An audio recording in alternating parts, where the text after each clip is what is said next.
Assalamualaikum warahmatullahi wabarakatuh dan selamat sore kembali pemirsa podcast Palu menemui Anda di obrolan Jelang Maghrib. Dan pada kesempatan sore hari ini kita share langsung dari kantor Basarnas Kota Palu. Dan pada kesempatan Rabu hari ini kita berdialog dan berdiskusi dengan bersama Kepala Basarnas Palu, Bapak Andreas Hendrik Johannes. Di sebelah kanan saya, selamat sore Pak Andreas. Sore Pak. Ya, kemudian di sebelah kiri saya ada Pak Andi A. Sembiring dari Kepala Bidang Kedaruratan dan Logistik BPBD Sulawesi Tengah. Dan tema yang akan kita bahas pada kesempatan sore ini adalah siaga bencana di Sulawesi Tengah.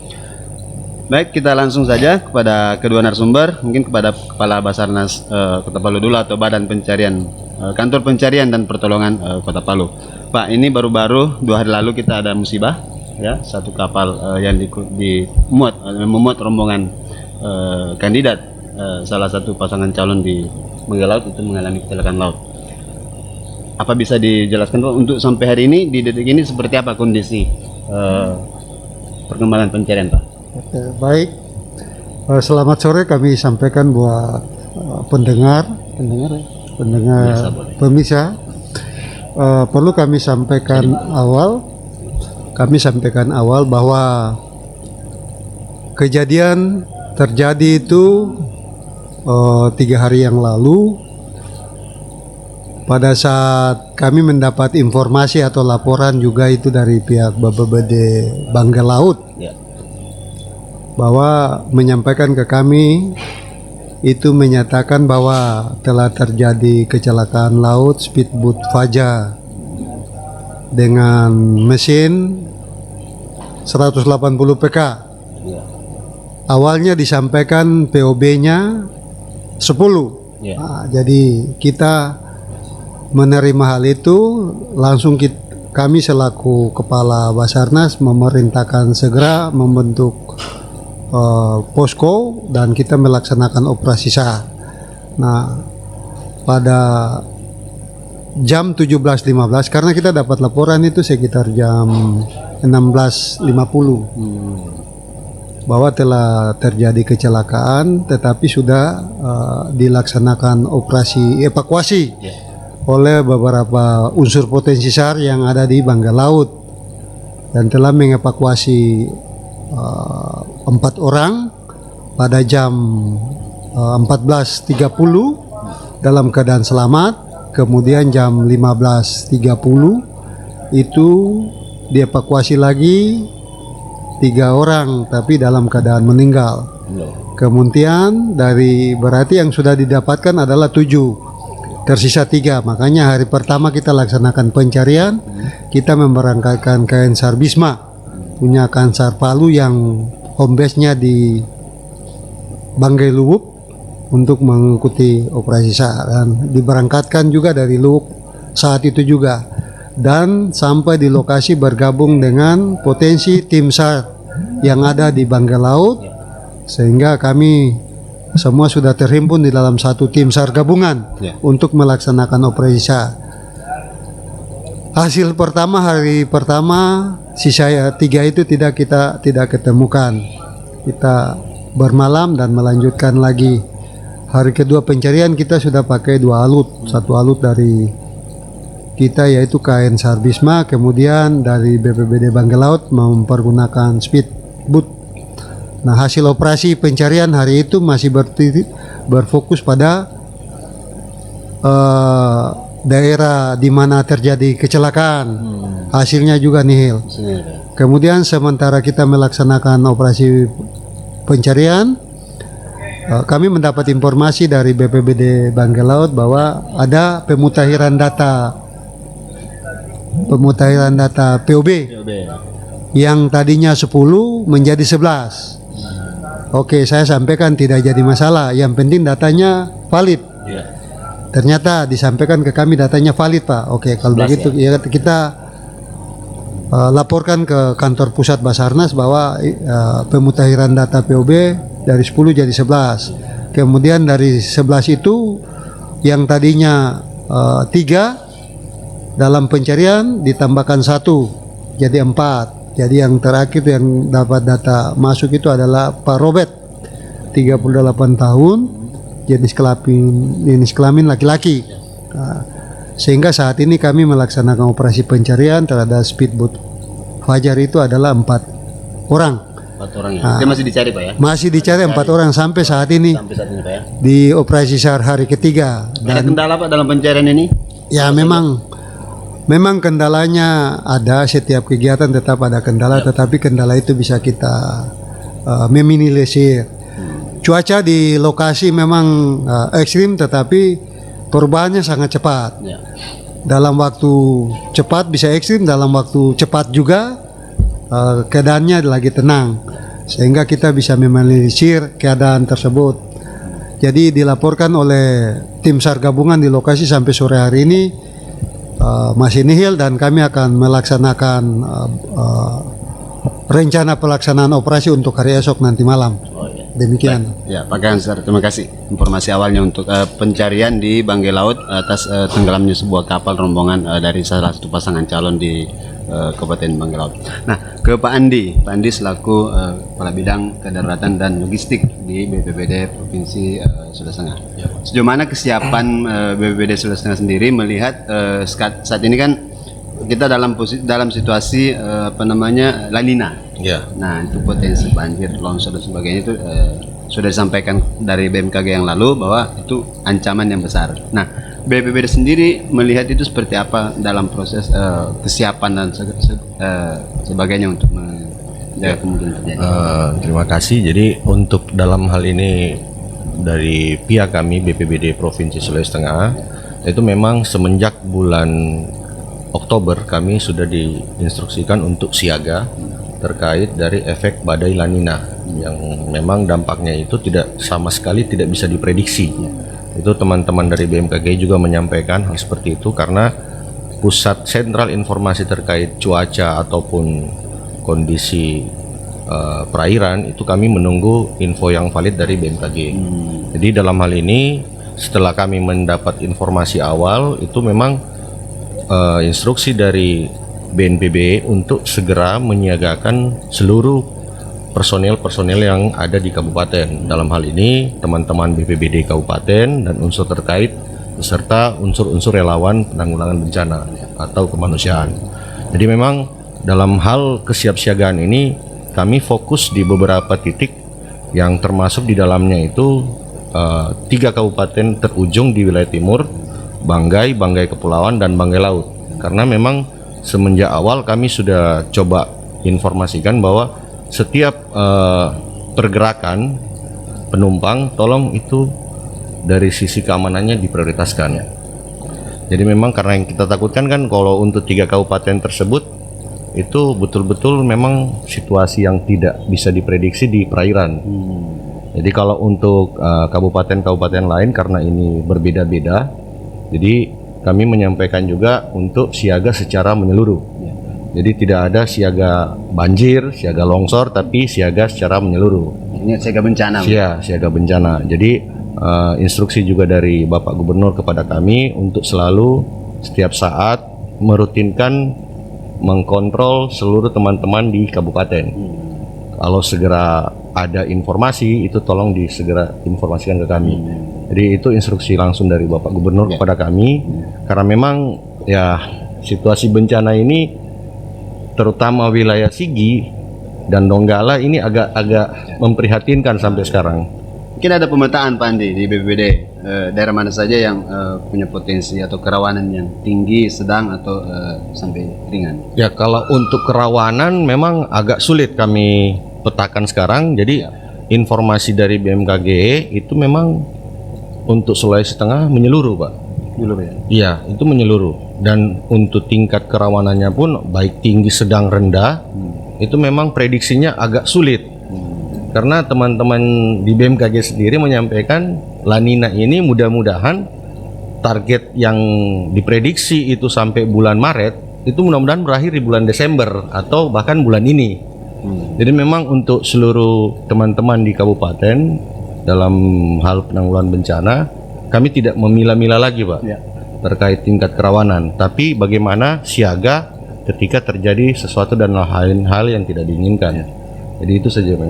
Ya. Pak Gagansar, mungkin dalam perkembangan ke depan ini kan kita sulit menerka seperti apa kondisi cuaca dan sebagainya.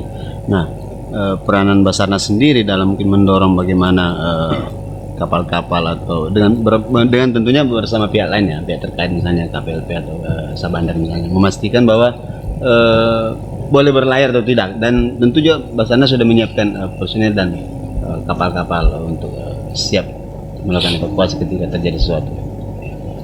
Baik, dalam potensi ini kami di Basarnas Palu tetap sesuai SOP kami sudah melaksanakan siaga selama 24 jam secara terus menerus selama ini.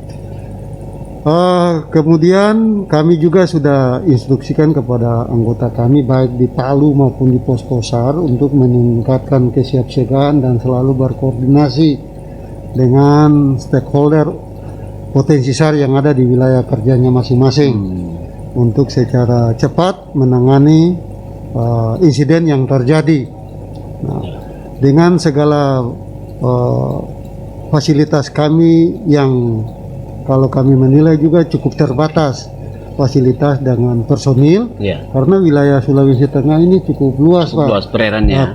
Cukup luas perairannya, sehingga kami memanasir alut kami itu sering kami sama-sama bergabung dengan yang potensi-potensi unsur-unsur instansi yang lain yang memiliki alut yang akan kami pakai untuk saat menjalankan operasi SAR di wilayah Sulteng ini, sehingga kita bisa memanasir keadaan. Nah, harapan kami tentang larangan berlayar atau pada kondisi ekstrim itu tidak pada kami, Pak, otoritasnya kami, karena kami hanya otoritas kami hanya mencari, menolong, menyelamatkan dan mengevakuasi, itu otoritas kami. Jadi kalau sampai tingkat itu ada otoritas yang lebih berwenang yang bisa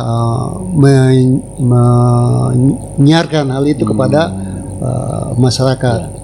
Pak Gagansar, ini kan dalam tahun 2020 mungkin sudah beberapa kali kejadian kecelakaan laut ya. Nah, itu juga makan berulang di tempat yang di perairan itu juga. Nah, apakah tidak ada upaya untuk seperti apa supaya menghindari perairan itu, atau pada waktu tertentu misalnya untuk tidak melalui perairan itu? Nah, ini kalau kami melihat di daerah perairan itu kan karena itu pulau-pulau, jadi aktivitas tinggi masyarakat di sana kan hanya lewat transportasi laut, Pak. Sehingga itu tidak bisa kita halangi karena memang andalan satu-satunya masyarakat di sana untuk melaksanakan perjalanan dari satu pulau ke pulau yang lain. Nah, sehingga hanya bisa kami mensosialisasi, kami bisa dari pihak kami hanya mensosialisasi. Pada saat kami melaksanakan kegiatan operasi SAR di tempat itu bisa kami menyampaikannya. Itu kami. Tetapi untuk melarang atau memberikan statement untuk ini adalah warning untuk jangan berlayar, itu kami tidak punya kewenangan, Pak. Pihak lain, Pak. Iya, pihak lain. Kami hanya kami pun kalau diberikan warning kami akan mengikuti, Pak. Kami dari otoritas yang lebih berkompeten kami akan mengikuti karena memang itu kewenangan dari mereka. Jadi kami hanya mensosialisasi keadaan ini apabila pada saat kami melaksanakan kegiatan operasi SAR kepada masyarakat di sekitar lokasi tersebut. Pak, Basarnas sendiri punya berapa titik pos di kabupaten-kabupaten, Pak, yang bisa bergerak cepat ketika ada sesuatu di kami ini berencana mungkin di setiap kabupaten kota, tetapi karena keterbatasan personil kita, jadi saat ini kita baru punya 4 titik.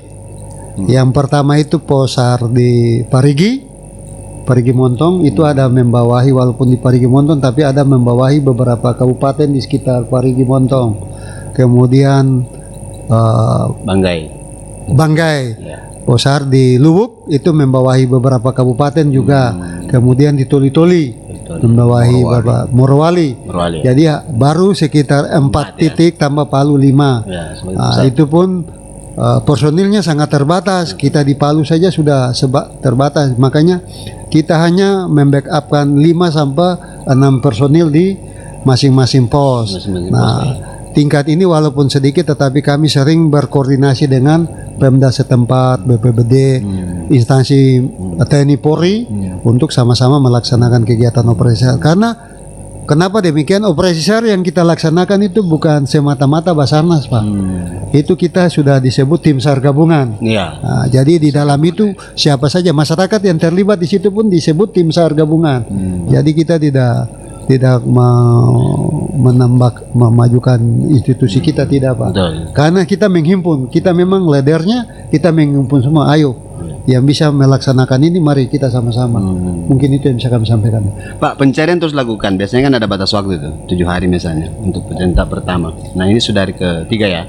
Nah, apakah 3-4 hari ke depan akan tetap dilanjutkan untuk proses pencarian ini seperti apa? Ya, memang SOP kami kan 7 hari, 1 minggu.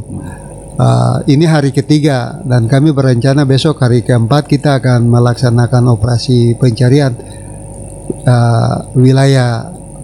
Nah, diperkirakan hari keempat ini kalau kita prediksi sesuai ilmu SAR, biasanya hari keempat tuh kalaupun muncul mungkin tidak jauh di lokasi awal di sekitar situ. Makanya besok kami fokuskan di lokasi awal pencariannya.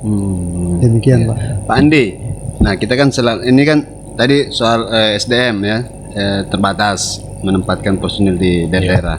Nah, BPBD sendiri seperti apa dari sisi SDM, kemudian sarana pendukung ketika terjadi misalnya longsor, banjir untuk mengevakuasi masyarakat, misalnya seperti apa? Ya, kalau untuk dari sisi SDM memang kami punya namanya itu tim reaksi cepat di tiap-tiap BPBD kabupaten kota, dan itu memang selalu kita komunikasikan dalam satu grup WA untuk segera saling menginformasikan ketika terjadi. Dan itu kita mewajibkan seluruh teman-teman kabupaten sekitar ketika ada satu wilayah yang terdampak, kabupaten sekitar itu kita dorong juga untuk membantu. Ya, dan memang selama ini kalau untuk operasi SAR dari teman-teman Basarnas, kami ini di bawah komando mereka, di bawah komando SAR, karena memang sesuai perintah undang-undang.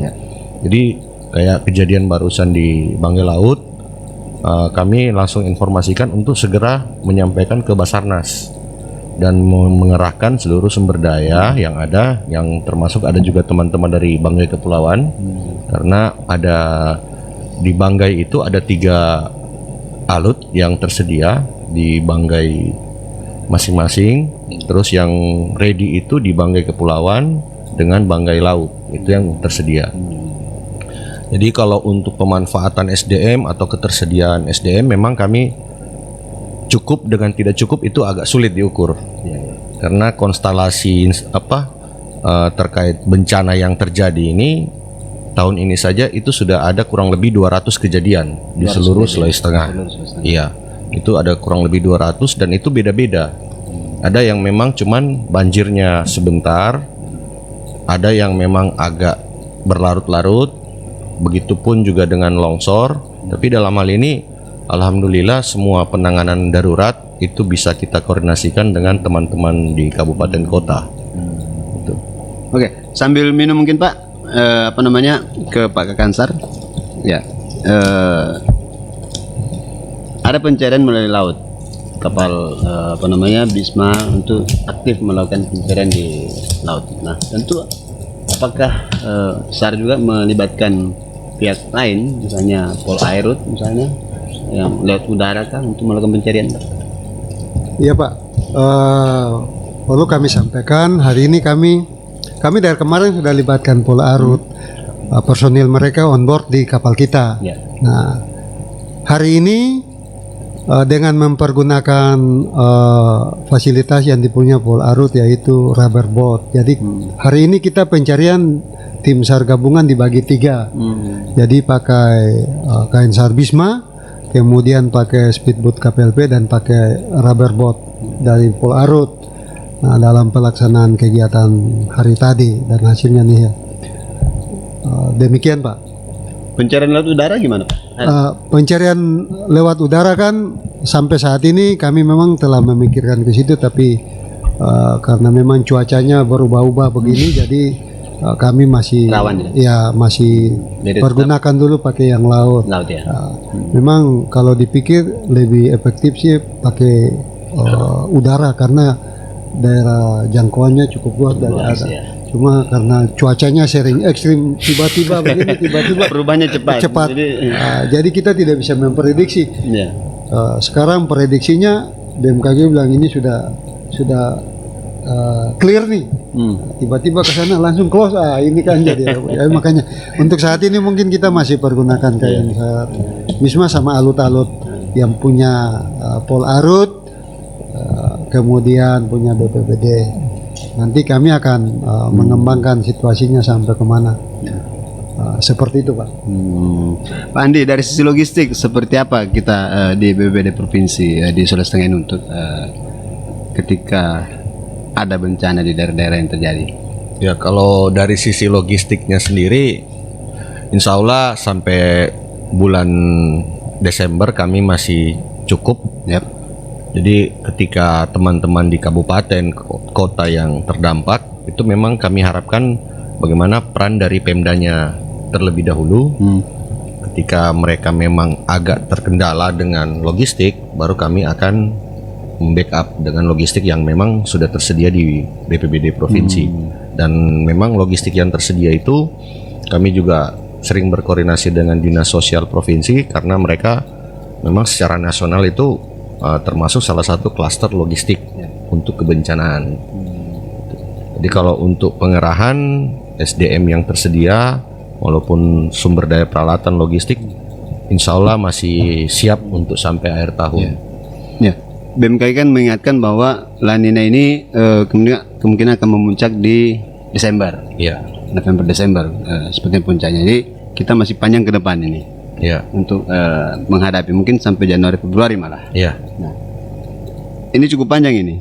Bagaimana kita menyiapkan segala sesuatunya supaya durasi yang cukup panjang ini bisa kita lalui tanpa ada kendala.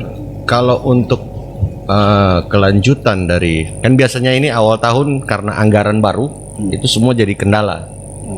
Karena biasanya anggaran itu disahkan nanti di bulan Februari biasanya. Itu sudah jadi inilah kebiasaan secara setiap tahun. Cuman kalau dari sisi kebencanaan sendiri kami sudah menyarankan ke teman-teman kabupaten untuk menerbitkan surat keputusan kepala daerah terkait siaga darurat untuk badai La Nina sampai dengan bulan Maret.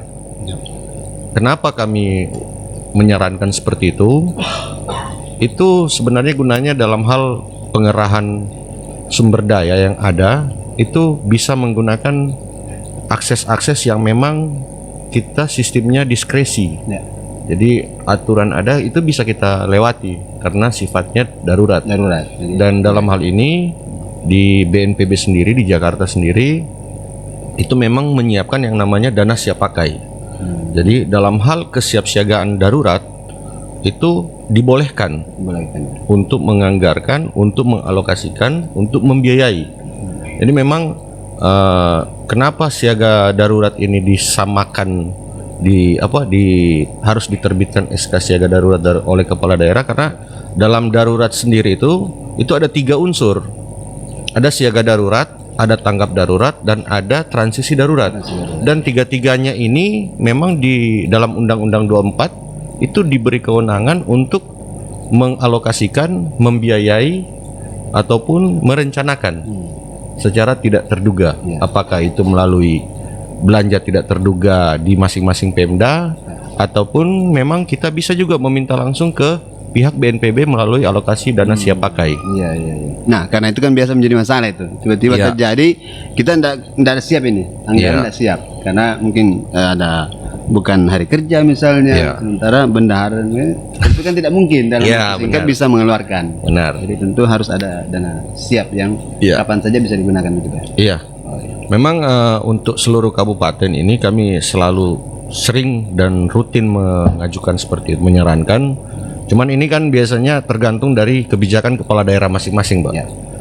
Saya jujur saja memang kebijakan kepala daerah ini penting dalam hal bagaimana menanggulangi atau menyiapkan kesiapsiagaan secara utuh. Dan ini memang persoalan bencana tidak boleh lagi dianggap sebelah mata, khususnya di Sulawesi Tengah. Pasca 28 September kita lihat sendiri Ya. bagaimana kita porak-poranda dengan hal tersebut. Nah sekarang ini kita sudah mulai menuju pulih. Cuman ya harapannya seluruh teman-teman di kabupaten maupun kepala-kepala daerah di kabupaten kota itu lebih giat lagi dalam hal penyiapan rencana-rencana mitigasi, rencana kesiapsiagaan dan pencegahan. Supaya ketika terjadi kita minimal sudah siap lah, walaupun cuma 25% kita sudah siap. Ya, artinya harus lebih banyak sosialisasi lagi nih dari BPBD provinsi, kemudian kabupaten kota ya kepada masyarakat, kepada potensi-potensi masyarakat yang bisa membantu ketika ada musibah ya. Nah, Pak Kakansar mungkin dan Pak Andi, kita di pengunjung acara sudah menjelang maghrib. Mungkin ada yang bisa disampaikan Pak Kakansar sebagai closing statement dari diskusi kita hari ini. Silakan Pak. Ya baik, kami perlu sampaikan, kami mohon doa restu dari kita semua agar operasi SAR yang sementara kami laksanakan ini benar-benar kami dapat berhasil menemukan 4 orang korban yang kami cari dalam keadaan selamat, Pak. Amin. Kami mengharapkan demikian. Semua memprediksi di luar dugaan, tetapi kami tidak memprediksi hal itu. Kami hanya minta dukungan doa dari kita semua, sehingga tim SAR gabungan yang melaksanakan operasi pencarian dan pertolongan saat ini benar-benar bisa dikuatkan, kemudian bisa dilindungi dan memaksimalkan keadaan sampai kita dapat menemukan korban dalam keadaan selamat. Itu harapan kami. Itu yang bisa kami sampaikan. Kemudian mungkin menyangkut hal-hal lain yang di dalam hal ini kami dalam menjalankan tugas mungkin banyak kekurangan. Nah, kami sebagai umat manusia juga tak luput dari kesalahan kami. Mohon maaf atas semua yang memang kami pernah lakukan, Pak.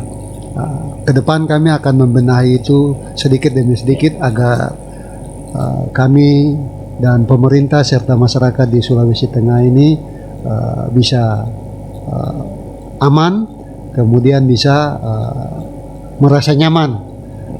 Mungkin itu yang bisa kami sampaikan. Baik, ya, baik. Terima kasih Pak Kakansar. Pak Andi, ada yang bisa disampaikan Pak untuk mengingatkan untuk siaga bencana kita di daerah ini?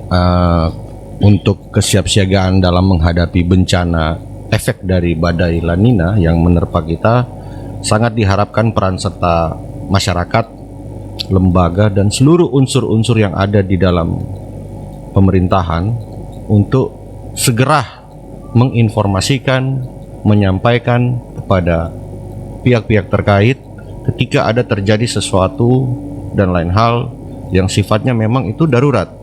Apalagi kita sementara dilanda COVID ini, memang betul-betul kita harus bukan hanya bergantung sama institusi-institusi yang terkait, tapi bagaimana kita bisa menyelamatkan diri kita terlebih dahulu, keluarga kita di dalam rumah. Dan tolong untuk setiap pelaku-pelaku yang dalam hal pengelolaan alam, tolonglah kita jaga alam lah, biar alam juga bisa jaga kita. Itu saja, Pak. Baik, kedua narasumber, kami mengucapkan terima kasih Pak Andreas, Pak Andi, terima kasih banyak atas kesempatan yang diberikan pada diskusi hari ini, dan kita berharap masyarakat Sulawesi Tengah bisa tetap menjaga diri, siaga, karena memang kita dalam situasi ada ancaman La Nina. Nah, kalau kita bisa menjaga diri, waspada, insyaallah kita bisa terhindar ketika walaupun ada bencana, kita bisa terhindar. Amin. Dan untuk korban tenggelamnya kapal laut di Banggai Laut, kita berharap untuk segera bisa ditemukan oleh tim pencari gabungan. Demikian dialog kita pada hari ini. Saya Pak Tarudin mewakili teman-teman bertugas dan mengucapkan terima kasih banyak pada Pak Kakansar juga telah menyediakan ruangannya yang sangat perfect ini untuk diskusi pada hari ini. Demikian, wassalamualaikum warahmatullahi wabarakatuh dan selamat sore.